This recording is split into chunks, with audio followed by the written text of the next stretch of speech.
Wait, I'm here. Don't start without me, guys. I'm here. We're going to be talking about the jam today, The Gift.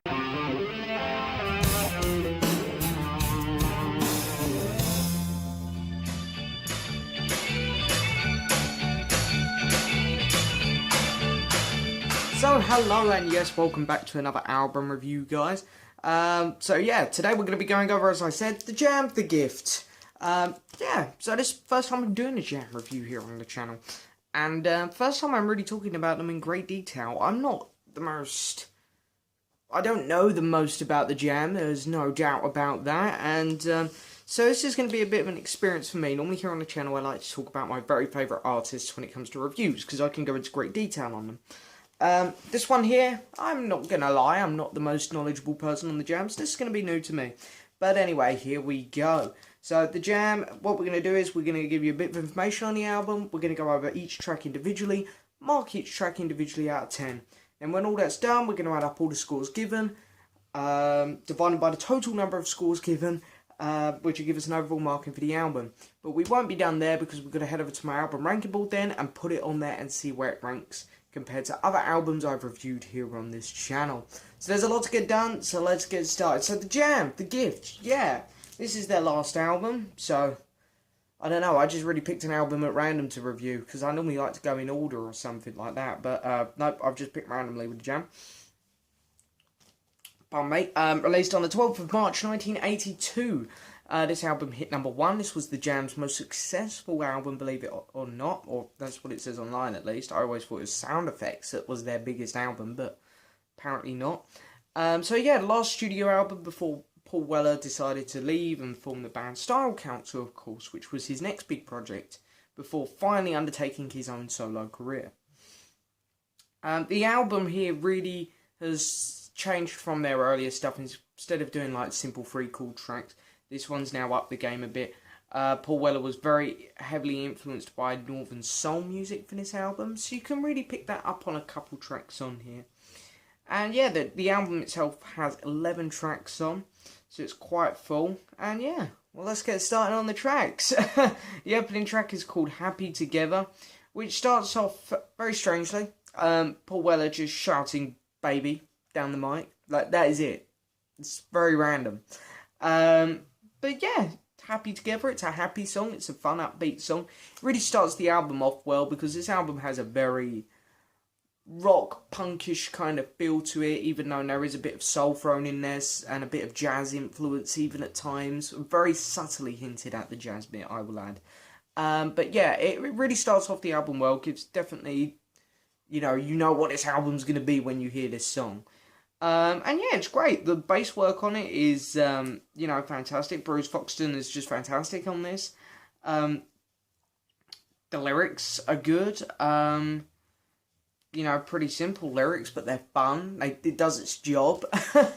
So yeah, overall, just another good song here. It's a 7 out of 10 for this track. I like it. The next track up is called Ghost, and this is one of my personal favourite tracks on the album. It's a much slower song, and it has a really nice feel to it. The guitar work on it is the standout for me, though. Paul Weller's guitar work on it is just fantastic. It's just a kind of little doodle, almost, it's come up with, that runs throughout the whole song.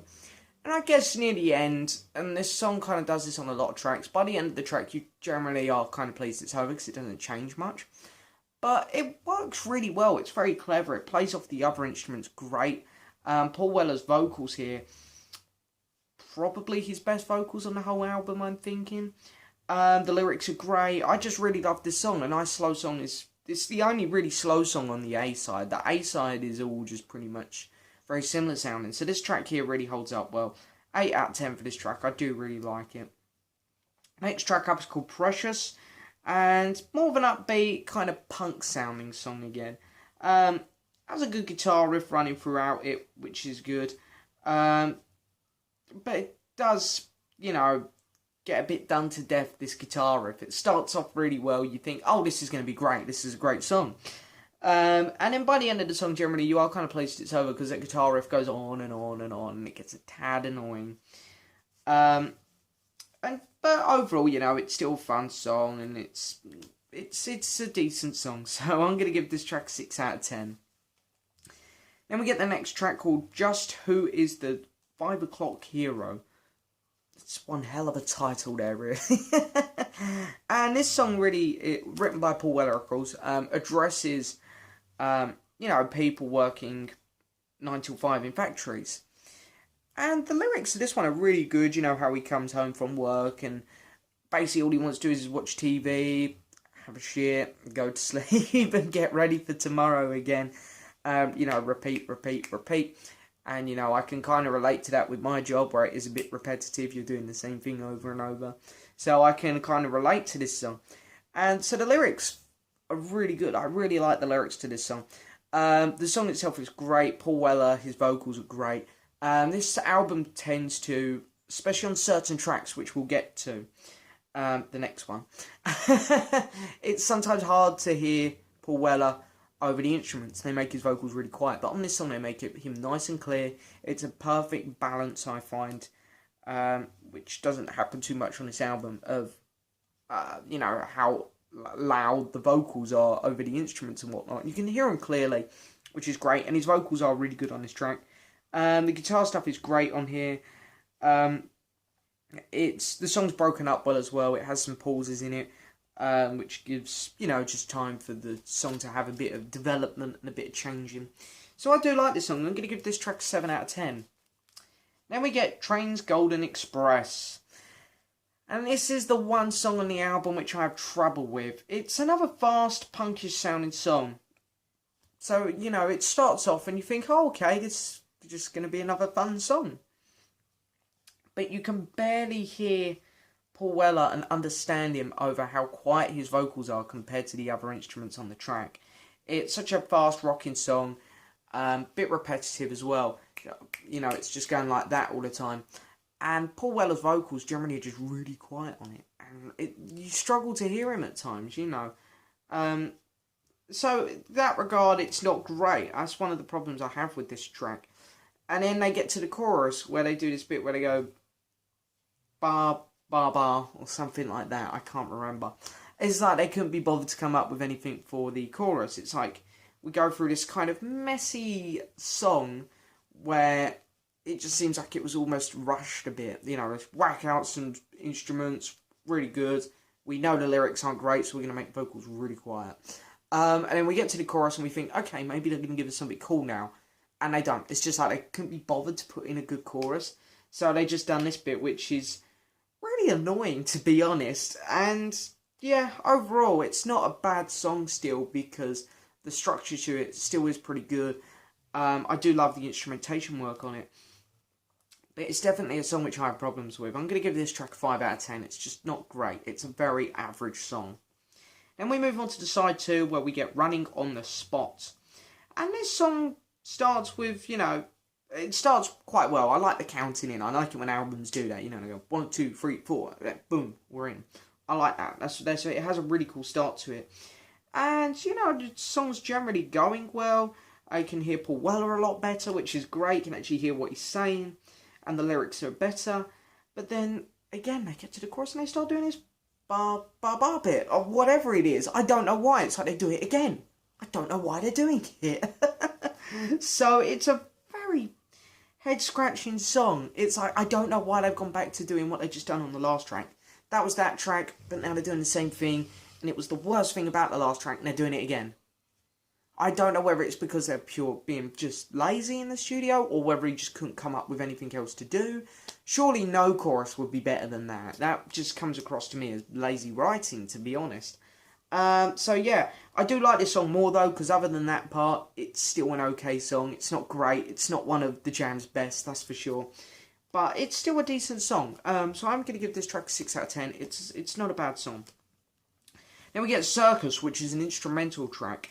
And it's a very good instrumental track, actually. I really like it, because the song breaks up and it gives, what shines on this track for me is easily Rick on the drums. His drums here are the song. This is his song. The song kind of pauses at times to give a nice drum solo. It has some very nice moments to it. And yeah, it's a good song. The only problem is for me, it's a bit short. I felt that they could have maybe put an extra minute on it and just done some more development, given the bass a little bit of time to shine, or have a guitar solo in there from Paul Weller. I think that would have been cool. So it's just a good instrumental, but kind of a missed opportunity at the same time. So, but it's a good track still. It's a good instrumental. Instrumentals are not easy to pull off for me because, you know, I mean, I'm used to listening to a lot of instrumentals by Pink Floyd, Eric Clapton, and even Stevie Wonder has some fantastic instrumentals. So, you know, when you get a punk rock band kind of like The Jam, you wonder how well they're going to pull an instrumental off. And they do a good job on this one. So I'm going to give this one a thumbs up. I'm going to give it a 6 out of 10. Then we get The Planner's Dream Goes Wrong. And a very unique sounding song, this one, in a good way. It's unique to the album. It's not super creative or anything, but it's unique to this album, because this album has a bit of a consistency problem, I find, with each track kind of sounding very similar to the other. Apart from the odd exceptions, like Ghost.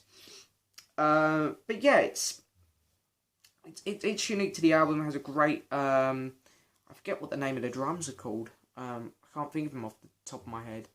Kind of like cymbal drums, but they're fantastic in this song. They sound incredible. Good lyrics again. Some very nice moments to it where the song likes to break up and actually feed off other instruments well. Paul Weller's vocals are great again. You know, his vocals are always great though, let's face it. So yeah, I'm going to give this track 7. Very good song. Then we got a song called Carnation. I think that's it, unless I'm reading my handwriting wrong. It's the only problem. I write it all down in my handwriting because I'm doing it quick. I can't read it afterwards. More rocking track, and I love the solo guitar part. Working into the piano sounds just fantastic. It's great. You know, and we haven't really had too many guitar solos from Paul Weller on this album. Don't get me wrong, the guitar work is fantastic. There's great guitar work on here, but like one nice guitar solo, I haven't got one yet, really. This is the first proper one, and it works great. And as I say, then it feeds into a brilliant one on the keyboards, which sounds fantastic. It really shows how talented Paul Weller is. So it is fantastic. And, you know, overall, it's just a great song. Really fun again. 7 out of 10. Really got nothing bad to say about this one either. Then we get a song. Then we get a song which everyone knows. Town Called Malice. Yeah, Town Called Malice. Who doesn't know this one? That was the one that was playing in the intro. I'm sure you guys were instantly like, oh, I know that song. I know that. More well known for the tune than the actual words and lyrics and vocals, though. So Paul Weller has said that this song is about his hometown, really. Which is cool, and you can really hear that in the lyrics. The lyrics are really good to this song. One of the better lyric songs, that's for sure. Just a classic song. I've really got nothing bad to say about this one. My dad loves The Jam, so I've grown up listening to The Jam. My favourite song on The Jam Greatest Hits was A Town Called Malice. So, even though my dad's is, the Here to Rifle one, and he plays that all the time. I'm sick to death of that one. Because he doesn't play this one too much. It's probably my personal favourite Jam hit. I'm not sure if I'd say it's my favourite Jam song, because, you know, they have, about 60 plus tracks in their catalogue. But it's up there. It's definitely my favourite of their hits. I love this track. It's fantastic. You know, such famous bass and keyboard, you know, going off each other, which is brilliant instrumentationship here. You know, and it's a classic song for a reason. The lyrics are great, the vocals are great. Some of Paul Weller's best vocals here. I got nothing bad whatsoever to say about this song. So when I got nothing bad to say about the song, it has to be a 10. So 10 out of 10 for A Town Called Malice. Now we get a track called The Gift, which is quite a heavy track for this album. As I say, you know, this album is very just rock with a bit of punk and, you know, soul thrown in there. This one's a bit heavy. It's got some funny moments to it where Paul just kind of, I think he starts talking to someone or something like that. But yeah, the pauses are great and it gives the time for instruments to balance off each other again well. But yeah, not a bad song. It's okay. I'll give that one a 7. So anyway, now what we're going to do is we're going to take a quick look at the vinyl record and we're going to mark the artwork for this out of 10 as well. So yeah, the cover's pretty cool. Just The Jam, there they are. So yeah, no gatefold. There's the back, just taken from one of their concerts. Of course, we got track listing down there. So Carnation, I did say it right. Phew. Inner sleeve, and it's a nice lyrics pictured up inner sleeve, which is very nice. And I got this vinyl record from my very good friend Ross Goodall in Scotland, so it's very nice, Ross, I must say. I've enjoyed playing this one quite a few times. So yeah, I like the label as well, very nice. So yeah, very, very cool. I'm going to give the artwork for this, I'll go 6 out of 10, I guess, because, I mean, the cover's just pretty simple. You can tell it's from the 80s. Back cover, we'll just slap a picture of us playing live on there, I guess. So I'd say this is very average, but I liked it. Got an inner sleeve, so I'll bump it up to a 6. So what I've done now is I've added up all of them tracks, divided them by 12, because we've got 11 songs on there, which I've given scores to, plus the artwork score. So I've added up all 12 scores and divided it by 12. This album is going to get, out of 10, a 6.8. So now we're going to head up to the album ranking board, put it on there, see where it ranks compared to other albums I've reviewed here on this channel. So here we are, back over to the album ranking board, of course. Here it is, The Jam, The Gift, on a 6.8. So 6.8 is going to go... Not much room. We'll pop it just... yeah, we're going to have to move some stuff about, I reckon. So if I just move Phil here for a minute. And we put The Jam right there. There we go. Now I'll have to put Phil just underneath. I'll put him over here. Like that. So there it is. There is The Jam, The Gift, on a 6.8. Let's have a look at what's just beaten it quickly. We'll just look around this area. So there's 2 albums which got a 6.9. Stop laughing. That's Eric Clapton's Another Ticket and Paul McCartney's Red Rose Speedway. Got 2 on a 7 there. McCartney, Peter Gabriel's So. 7.1, we got Lindsey Buckingham's second album. 7.2, Double Fantasy, Animals by Pink Floyd. 7.3, we got Queen, A Night at the Opera, Eric Clapton's debut album. 7.4, Peter Gabriel, and 7.5, Mudcrutch 2, and Behind the Sun by Eric Clapton. 7.6 there, Mojo by Tom Petty and the Heartbreakers. But it has just beaten out Phil Collins, No Jacket Required, on a 6.7. Hello, I Must Be Going by Phil Collins on a 6.6. And George Harrison, 33 and a Third, on a 6.3. And then we've got all the low numbers just further on down, which we don't need to talk about. We don't need to talk about them.